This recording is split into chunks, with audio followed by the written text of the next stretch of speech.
Al-imanu an tu'mina billahi. Iman adalah engkau meyakini, beriman adanya Allah. Adanya Allah ini bukan sekedar Allah itu ada, titik, dan dia adalah Tuhan satu-satunya, titik. Begitu? Tidak. Kalau begitu ya Abu Jahal Abu Lahab beriman dong. Ketika Abu Jahal Abu Lahab ditanya Tuhan itu siapa? Allah. Allah itu satu-satunya. Iya.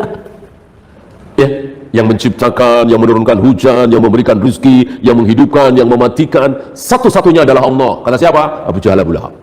Dan itu kalimat yang benar. Tapi kalau Abu Jahal Abu Lahab ditanya, betulkah Allah satu-satunya yang berhak disembah, yang berhak diibadahi, yang berhak diberikan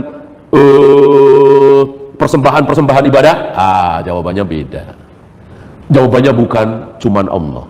Betul Allah, tapi ada yang lain, ada Lata, ada Uzza, ada Hubal, ada Mana. Itu kesalahan Abu Jahal Abu Lahab di situ.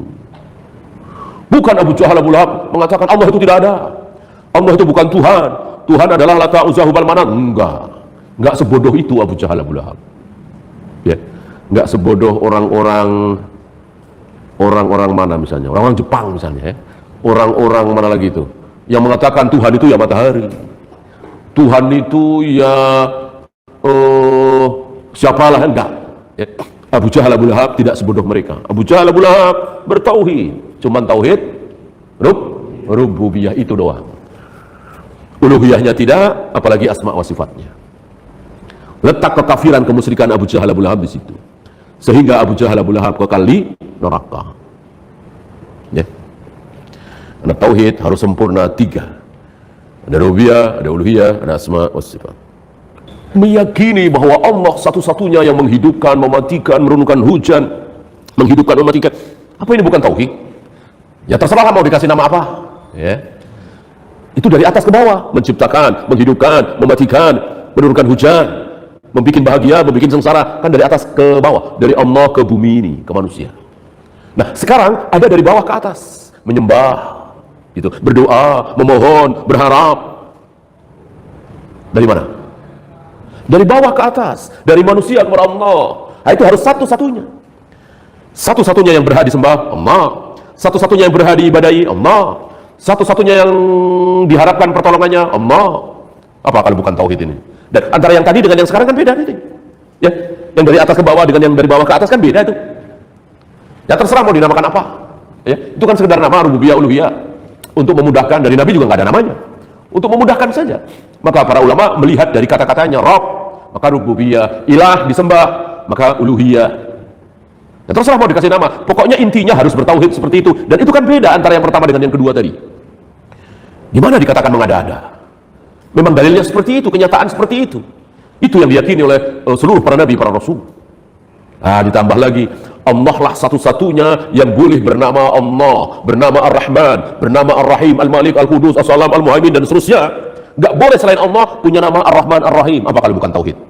Yang namanya Allah satu-satunya itu namanya tauhid. Gitu. Nama kan? Nama-nama Allah kan? Kan gak boleh kita punya masjid dikasih nama Al-Aziz misalnya, Ar-Rahman misalnya, Ar-Rahim misalnya. Gak boleh. Kalau mau kasih Baitur Rahman, Baitur Rahim, Baitul Aziz. Kalau Ar-Rahman doang itu nama Allah, tidak boleh dipakai.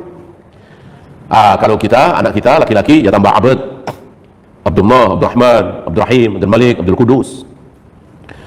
Jangan Ar-Rahman doang, Ar-Rahim doang, Al-Muhaimin doang, nggak boleh. Ya. Dan sifat, gitu. Allah lah satu-satunya yang mempunyai sifat seperti itu. Nggak ada selain Allah yang mempunyai sifat seperti itu. Ya, walaupun apa? Mestinya antum bisa meneruskan. Walaupun lafadznya sama. Ya, apa misalnya? Mendengar. Allah mendengar. Kita semua mendengar apa tidak? Mendengar juga sama kan? Tapi yang pendengarannya seperti Allah nggak ada. Cuman Allah yang mempunyai sifat mendengar seperti itu. Adapun kita semua mendengar, paling jarak 100 meter sudah nggak dengar. Walaupun teriak kayak apa, kecuali ada alat ya, kita nggak dengar. Itu pendengaran kita. Allah miliaran kilometer Allah dengar dengan jelas. Nggak terpengaruh oleh jarak. Mau jutaan kilometer dengan jarak setengah meter sama bagi Allah mendengar. Ya. Bahkan apa yang keluar dari mulutnya semut ngomong apa, Allah dengar nggak? Dengar. Ya. Berarti nggak ada yang pendengarannya sama dengan. Adapun sama-sama mendengar, iya. Sama-sama melihat, iya.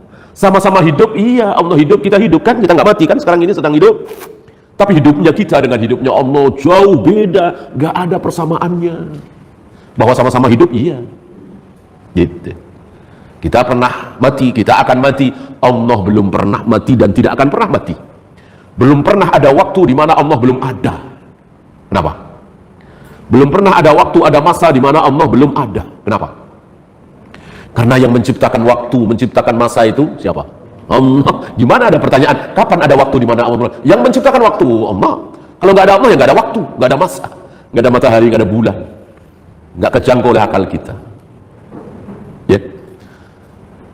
Nah, lafadznya sama-sama hidup, sama-sama mendengar, sama-sama melihat. Oleh karena itu jangan kaget, jangan heran.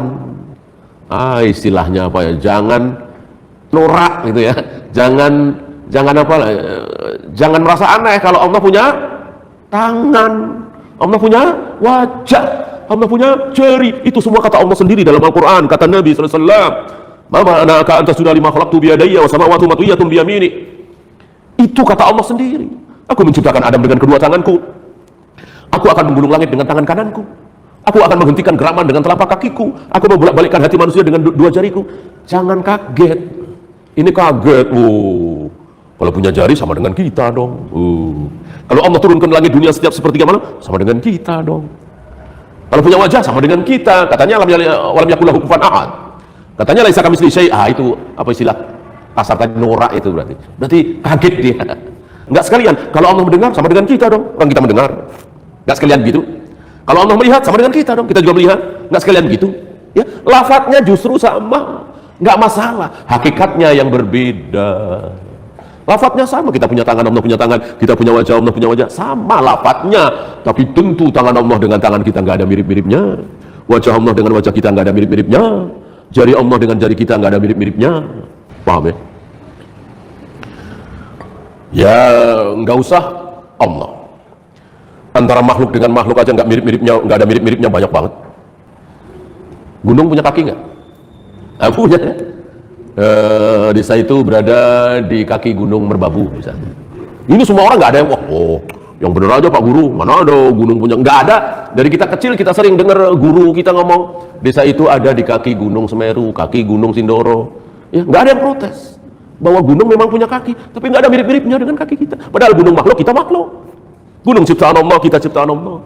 Apalagi Allah yang bukan makhluk, yang merupakan Khalik pencipta satu-satunya, tentu lebih tidak sama lagi. Maka bodoh sebodoh-bodohnya orang yang mengatakan kalau Allah punya tangan sama dengan kita, kalau Allah punya wajah sama dengan kita. Ini bodoh sebodoh-bodohnya. Akalnya nggak dipakai. Gitu ya. Kalau Allah turun ke langit dunia setiap sepertiga malam sama dengan kita, itu pakai kias-kias seperti itu. Bodoh ya. Nah, Rasul dan para sahabat tidak bodoh. Rasul dan para sahabat cerdas, meyakini apa adanya bahwa Allah betul-betul punya wajah, Allah betul-betul punya tangan, tapi tidak sama dengan wajah siapapun, tidak sama dengan tangan siapapun. Ya. Ini dia. Jadi jangan mentang-mentang, ya saya percaya bahwa Allah itu ada. Berarti surga. Enggak. Abu Jahal, Abu Lahab juga percaya Allah itu ada. Ya. Tapi Allah yang bagaimana? Gitu. Jawabnya, Allah yang bersemayam di atas arsy. Allah yang menciptakan Adam dengan kedua tangannya. Allah yang akan menggulung langit dengan tangan kanannya. Allah yang membolak-balikkan hati manusia dengan dua jarinya. Dan seterusnya, dan seterusnya. Seluruh sifat Allah kita yakini apa adanya. Baru lulus. Baru sempurna. Rububiyahnya, uluhiyahnya, asma wa sifatnya. Karena iman itu harus rinci sesuai dengan Al-Quran dan Sunnah. Apa yang dinyatakan dalam Al-Quran dan Sunnah harus kita imani. Apa yang tidak ada dalam Al-Quran dan Sunnah jangan ada di diri kita. Ya.